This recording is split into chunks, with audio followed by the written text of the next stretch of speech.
কালকের ওই যে ডাকসুকে কেন্দ্র করে যেরকম একটা মন্তব্য আসছে, তো সেটার জন্য তো আমরা গতকালকে রাজুতেও প্রতিবাদ এবং পুষ্পতলিকা দাহ করেছি। তো সে জায়গা থেকে এটা আসলে একটা একটা দলের দায়িত্বশীল ব্যক্তি যদি এ ধরনের মন্তব্যগুলো করে, তা সেটা আসলে কোনো ধরনের সমর্থনযোগ্য না আমার কাছে যেটা মনে হয়। শুধুমাত্র যে জামায়াতের একজন নেতা বলেছে বলে এরকম না, আমি সকল দলের প্রতি এটা বলতে চাই।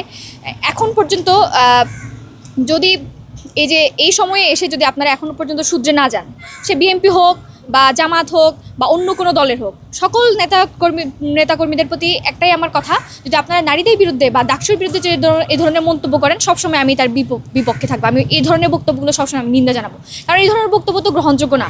এই যে ডাকসু একটা ঐতিহাসিক প্রতিষ্ঠান, তো সেই জায়গায় আপনি যদি এই ডাকসুকে যদি আপনি বলেন যে মাদকের আড্ডা ছিল, বেশ্যাখানা, আপনি যদি এই ধরনের একজন দায়িত্বশীল জায়গায় থেকে, একটা বড় জায়গায় থেকে যদি আপনি এই ধরনের মন্তব্যগুলো করেন এবং আপনি যদি দুঃখ প্রকাশও করে থাকেন, দুঃখ প্রকাশ করলে কি সব কিছু আসলে সমাধান হয়ে যায়?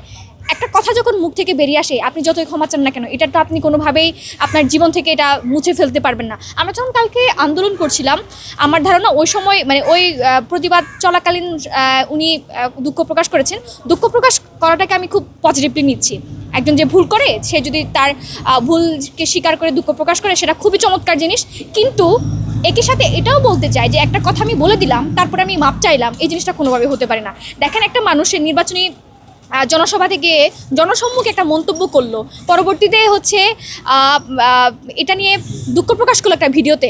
এখন ওই জনসমাবেশে যদি 10 জন মানুষ থাকে এবং ভিডিও যদি 5 জন মানুষ থাকে, কিন্তু বাকি যে 5 জন মানুষ আছে তাদেরকে তো জিনিসটা একটা ধোঁয়াশার মতো, তাদের কাছে তো ওই মেসেজটা ওভাবেই পড়ে থাকলো। তো সেই জায়গা থেকে আমার কাছে মনে হয় এখন যেহেতু সামনে নির্বাচন, সকল দলের প্রতি, সকল নেতাকর্মীর প্রতি আমার একটাই আহ্বান থাকবে, আপনারা নারীদেরকে যথাযথভাবে সম্মান করবেন এবং নিজ দলের বাইরে যেসব নারী প্রার্থী আছে বা অন্যান্য দলের যেসব নারী প্রার্থী আছে, আপনারা যদি নারীদেরকে যথাযথ সম্মান দেখাতে না পারেন, তাহলে এটা আপনাদের দলের ব্যর্থতা আমি মনে করব।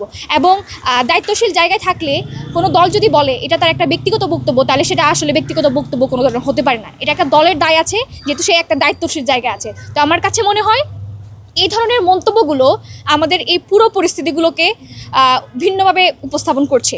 এই যে ডাকসুকে কেন্দ্র করে এই ধরনের মন্তব্য আসলে কোনোভাবে গ্রহণযোগ্য নয়।